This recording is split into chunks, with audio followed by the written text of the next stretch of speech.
The bay doors are open and most of the trucks are already gone. And right now there is a small band of citizens, volunteers who have other responsibilities in other places who have banded together right now to assist someone in a situation that, from the sounds of it, could be pretty tragic.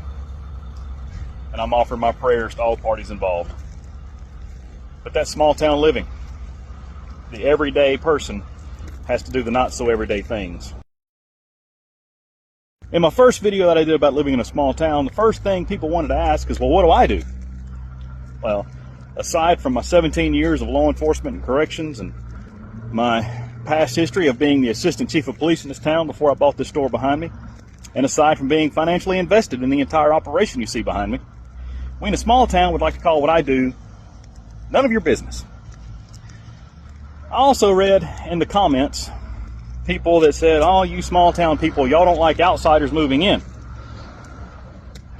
Well, the truth is, we don't mind outsiders moving in. We just don't want the outside world being brought here. So if you're moving here to assimilate to our way of life, that's great. But if you're trying to bring your way of life to here, that's a different story. And I read comments from people saying, no, I've lived in this small town and this small town and this small town and nobody would help me. Well, in a small town, the help you receive is very dependent upon the help you're willing to give. And if you're not willing to give help, don't expect to receive help. This world has enough problems. We don't want them in a small town. So don't be the problem.